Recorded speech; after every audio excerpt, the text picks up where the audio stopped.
Oi, eu sou o Henrique, esse é meu canal Televisona e hoje é dia de falar dos primeiros episódios do Casamento às Cegas Brasil, 5ª temporada. Roda a vinheta aí, produção.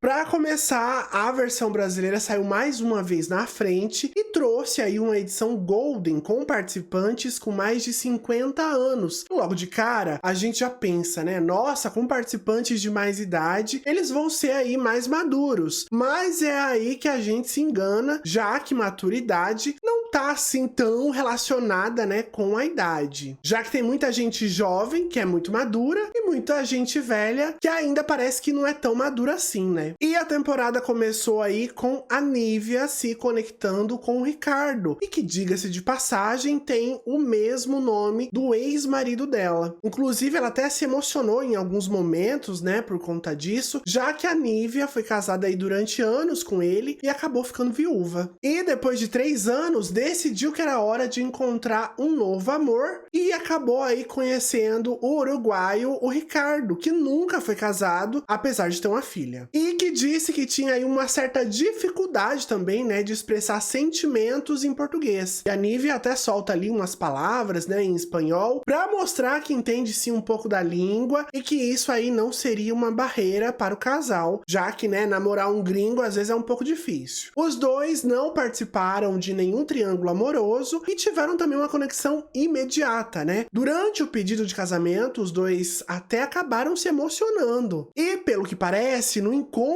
face a face, deu tudo certo. Já na lua de mel, eles fizeram aí um acordo de falar tudo o que for preciso. Tipo, se não estiver gostando de algo, porque se não fala, depois sai ruim, como a própria Nívia disse, né? E eu acho assim que ela já mostrou a chave pro sucesso de um relacionamento, que é o quê? A comunicação. Já que não dá pra saber, né, o que o outro pensa se ele não se comunicar ou se expressar, ou você também não se expressar, né? E os dois, por enquanto, não tiveram nenhum tipo de problema, né? Mas o Ricardo parece uma incógnita. E ainda não dá pra saber aí se ele quer casar ou não. E se depender da Nívia, ela vai dizer sim no dia do casamento, pelo jeito, né? Porque parece que ela tá mais entregue do que ele. E nas cenas dos próximos episódios, pelo que parece, a Nívia e o Ricardo vão chegar até o altar e aquela noiva ali que aparece desfocada, pelo jeito pode ser ela, ou então a Aide, né? Já o noivo de terno listrado, pelos anéis ali na mão, parece ser realmente o Ricardo. Então, pelo jeito, esse casal dura até o dia do casamento, né? Agora, a dúvida é se vão casar ou não, né? E eu tô apostando que não, porque o Ricardo vai dizer um não. Já o Leonardo se conectou com a Eliane, e ela ficou dividida entre ele e também o Riva, mas acabou escolhendo o Leonardo, que é dentista e tem 3 filhos. A Eliane, que é conhecida como Lica, né? Teve a primeira filha ainda quando era muito nova, e o Leonardo também foi pai pela primeira vez ainda muito cedo. E os dois, né, acabaram se casando ainda muito jovens, ou seja, os dois já têm até algo aí em comum, né, para dividir as experiências. Mas na conversa a Lica ficou um pouco preocupada porque o Léo é mais esportista, enquanto ela se considera aí mais sedentária. E a gente já viu, né, em muitas outras edições do Casamento às Cegas, que alguns casais acabaram se separando por conta do estilo de vida de cada um, né? A Lica também ficou chateada com a história da Silvia ter contado pra Fátima sobre a conexão dela com o Riva, e até disse que queria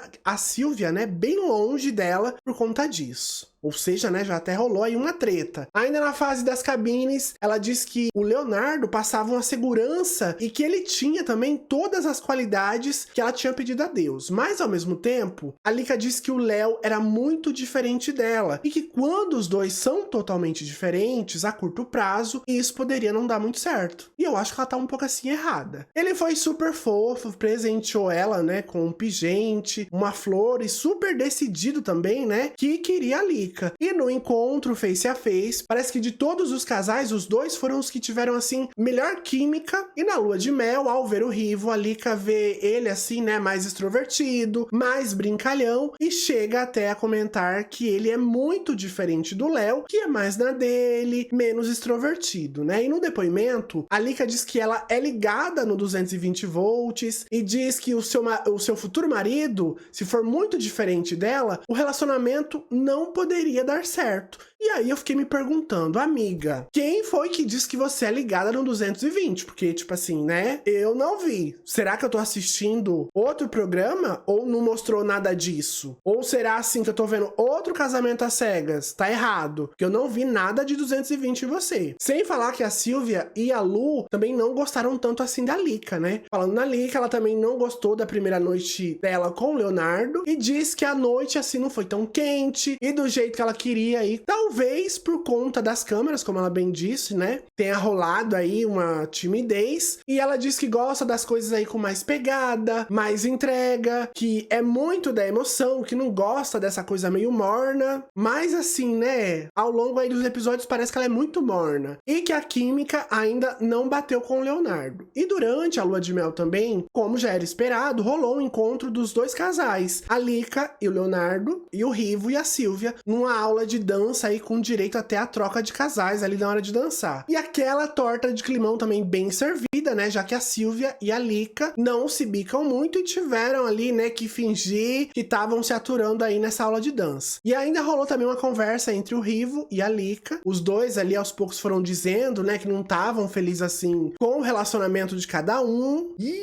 E, pelo que parece, a Lica não vai querer o bonitão, que é todo perfeitinho. Tadinho do Leonardo. E talvez até possa aí optar por outra opção, que pode ser inclusive o Rivo, né? Que é mais charmoso, mas também, né, que é um pouco assim problemático por algumas falas dele, né? Como ficar de olho em outras mulheres. Eu acho que esse casal vai terminar antes do casamento, a Lica e o Leonardo, porque, né, a gente não viu eles dois vestidos de noivos. Até porque, se a Lica queria um cara extrovertido, bem humorado, enfim, quando tava conversando ali com o Léo na cabine, ela deveria ter percebido isso, né? E ter escolhido, sei lá, o Rivo, já que ela gosta de um cara mais bem-humorado e tudo mais. E aí, só agora que ela percebeu isso e vai continuar com ele, vai terminar por conta disso, vamos ver aí os próximos capítulos, né? Agora vamos falar de Lucielma e Mário Roberto, né? Que já se conectaram nas primeiras conversas. E, inclusive, ela fez questão de contar aí pras outras participantes que ele já era dela, tipo assim, avisou, olha, tira o olho porque eu vi primeiro. E o novo casal também, né, já tem filhos de relacionamentos anteriores e apesar aí da Lu já ter sofrido, né, violência em relacionamentos passados, ela contou que isso não iria impedir aí a construção de uma nova relação de confiança com esse futuro marido. Mas a Lu também ficou aí um pouco preocupada com os looks que o Mário usa e também com o estilo de vida dele, já que durante as cabines ele revelou não ter casa própria e morar na academia que ele possui. E aí fica um pouco complicado casar, né? Sem falar que os dois possuem religiões diferentes e ela até chegou a perguntar se ele passaria a senha do celular dele pra ela. E inclusive esse tópico, né, vira até DR aí nos relacionamentos. Essa coisa do celular. Se o parceiro ou a parceira mexe muito no celular, se curte fotos, segue outras pessoas, isso acaba sempre virando briga, né? E hoje em dia é raríssimo a gente encontrar alguém que não tenha redes sociais e também, né, mexer no celular do outro sem permissão, com permissão. Rola uma tremenda discussão sobre isso, né? É válido? Não tem nada a ver? Cada um tem que ter a sua individualidade? A Lu foi maravilhosa nas perguntas e nos questionamentos, né, nas cabines e conseguiu tirar do Mário Roberto aí várias respostas que servem como base aí para esse novo relacionamento. Mas claro, ela é quem vai decidir aí o que ela gostou ou não gostou, né, nesse novo relacionamento. E isso também, né, já acaba ali adiantando, será que eu aturo essa pessoa ou não? Será que eu só dou um pé na bunda e tchau? A Lu também chegou a presentear o Mário e deu até uma calcinha pra ele e uma espécie aí de guardanapo com frases românticas. E mesmo assim, com essas diferenças aí que eu citei entre os dois, isso não impediu que a Lu fosse quem tomasse aí a iniciativa de fazer o pedido de casamento. E o Mário, né, até confessou que ele já estava também preparado pra fazer esse pedido. Já no encontro face a face, a Lu elogiou o look do futuro marido, né? Ela que tava preocupada com as roupas dele, mas eu achei ali que faltou, né, um beijão entre os dois. Achei que a Lu também tava muito mais animada do que ele, não só no encontro face a face, mas também durante todo o experimento. Tanto é, né, que na lua de mel, ela já vai logo soltando ali um eu te amo, enquanto ele tá ali, né, querendo levar as coisas com mais calma, e fica parecendo também, né, que ele não tá tão assim confortável com ela. Porque nos depoimentos, sozinho, parece que o Mário é mais animado. Eu não sei se vocês perceberam isso também. E quando tá ali com a Lu, parece que a energia dele não tá tão lá no alto, né? Sem falar também que na maioria das vezes é a Lu que puxa ele ali pra pegar um beijo, um toque, é sempre ela tomando a atitude. E a gente não vê isso da parte dele, aliás, só quando ele trouxe ali o café da manhã pra ela na cama durante a lua de mel. O Mário também tá sempre dando umas risadinhas, né, meio amareladas, e aí eu não sei se ele só tá tímido, ou se é mesmo o jeito dele, ou se ele tá desconfortável. Tô ainda tentando entender. Tanto que ele até diz, né, que ainda não criou todo esse sentimento aí por ela em um dos depoimentos, né? E assim, será que é só pé no chão mesmo? Ou ele tá desanimado aí com esse relacionamento? Pra mim, é mais um casal que não vai dar certo. Claramente, se chegarem até o altar, eu acho que o Mário Roberto aí vai dizer um não, viu? Porque a Lu tá muito mais animada do que ele. E nessa temporada também tivemos aí um bololô, né, entre os participantes, já que o Rivo, por ter muita lábia, acabou se conectando com 3 mulheres praticamente aí ao mesmo tempo. A Eliane, a Fátima e a Silvia. Como a gente viu, a Eliane acabou escolhendo o Leonardo, né, a Lica. E nesse meio tempo, a Silvia acabou escolhendo o Wagner, mesmo querendo ficar com o Rivo. E deu uma desculpa que tinha escolhido ele aí pra deixar o Rivo pra colega dela, no caso, a Fátima, por conta da idade parecida entre os dois, só que essa decisão deixou assim o Rivo um pouco arrasado, né? E a Fátima, com seus 70 anos, foi loba e disse que não merecia ficar com o resto de ninguém, e ela tá certíssima, né? Porque ela tem o direito de escolher, e o cara que ela quer se relacionar também tem o seu direito, né? E como a gente viu, né, rolou sim aí um etarismo com a idade, o Rivo mesmo tava atrás de mulheres mais novas, o Mário Sérgio então nem se fala, como a gente viu, né? Ele nem disse a idade pra tentar aí conquistar as mulheres, mas voltando na Silvia, como eu disse, né, ela escolhe o Wagner, dá um presente pra ele e depois diz que tá arrependida e chora, tipo assim, amiga,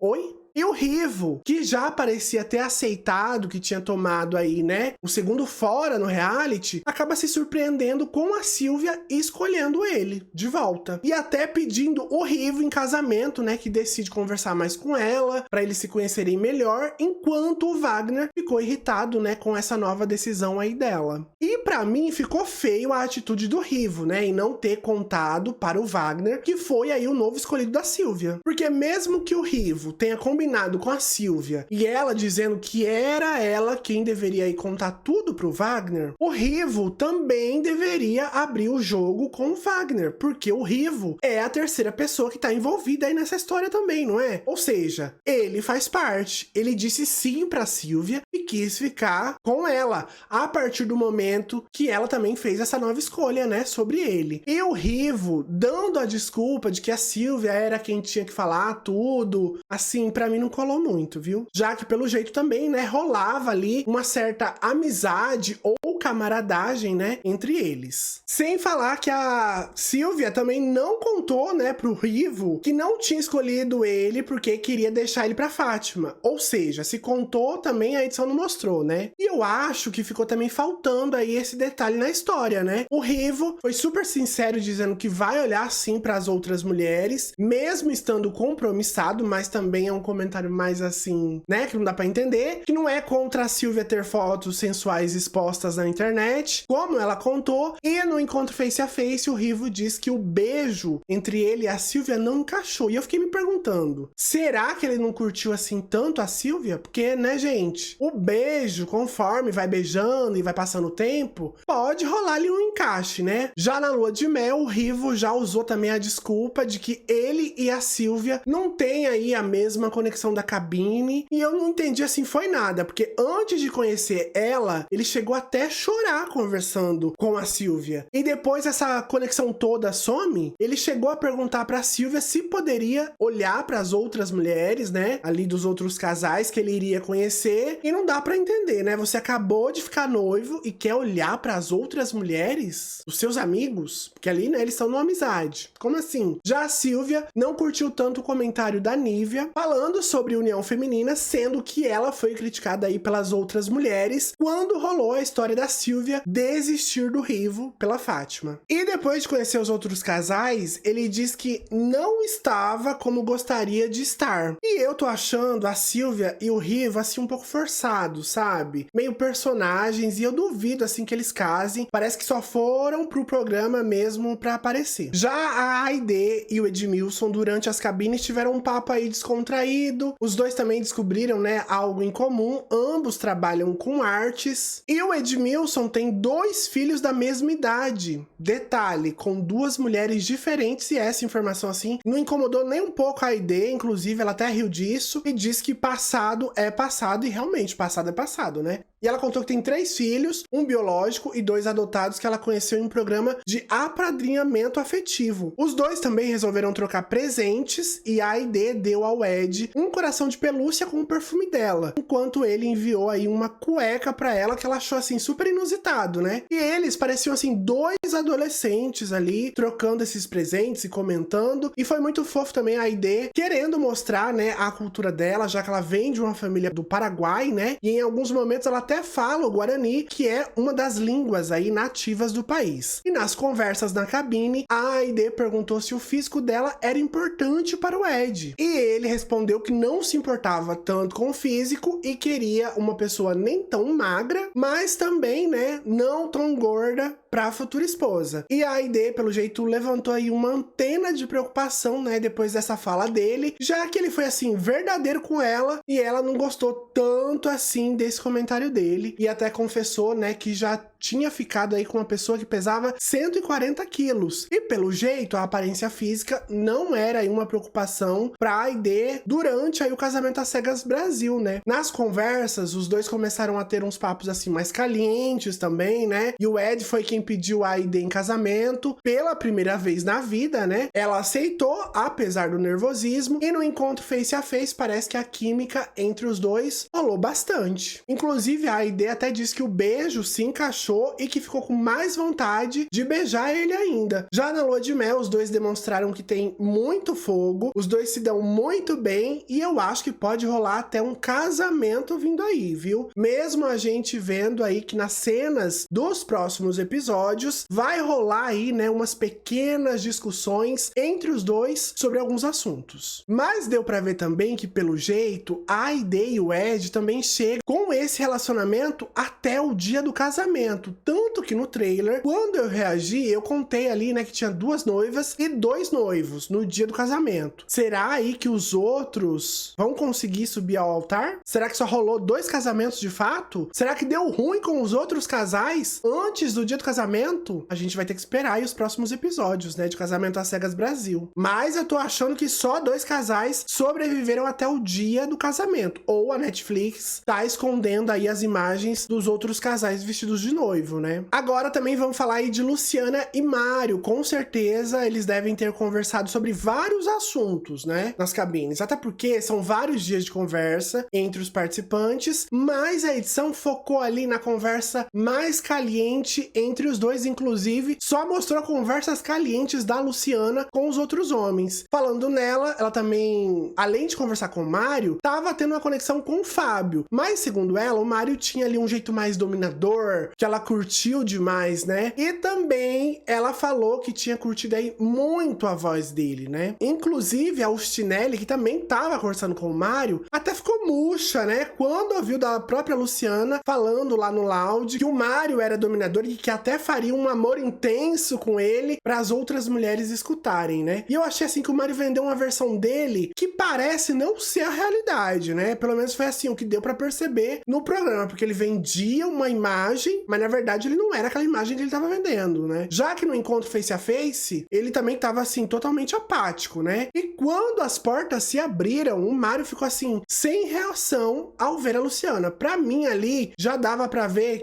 que ele não tinha curtido tanto assim a Luciana, e nem bastava eles chegarem ali no meio pra comprovar isso. Como a gente viu também, o Mário rejeitou a Luciana, mas não disse o motivo ali exato, né, pra que isso tenha acontecido. Ele disse que ela era interessante, bonita, simpática. E faltou o quê, então? Conexão? Mas pra eles ficarem noivos e irem se conhecer, o mínimo é ter uma conexão, né? E pra muita gente pode ter faltado conexão entre os dois, porque a gente só viu eles dois conversando sobre um assunto. Mas eu acho que eles conversaram sim sobre outras coisas, porque são muitos dias e muitas horas nas cabines lá que eles passam conversando. E como já é do formato do reality, a produção precisa condensar todas as conversas de vários dias, várias horas, em alguns minutos, né? Seria maravilhoso a gente poder ter acesso a todas as conversas. Imagina, a gente iria perceber ali a conexão realmente se criando, como eles estavam ali, né, conversando e tudo mais. Mas a gente sabe, né, que tempo na TV custa caro. E vamos combinar também, né, que a Luciana é muita areia pro caminhãozinho do Mário. E como a própria Malu, né, a nossa diva comentarista aí dessa edição comentou, ele perdeu um mulherão, né? E esse elenco aí da quinta temporada do Casamento às Cegas Brasil tá entregando bastante entretenimento, né? Qual casal, assim, você mais curtiu até agora? Já tá shippando aí alguém? Já tem ranço de alguém também? Comenta aqui nos comentários que eu quero saber a sua opinião. Vamos fofocar juntos. E se você gostou desse vídeo, já deixa o seu like. E também não se esquece de se inscrever aqui no canal e a gente se vê no próximo vídeo. Até lá, tchau!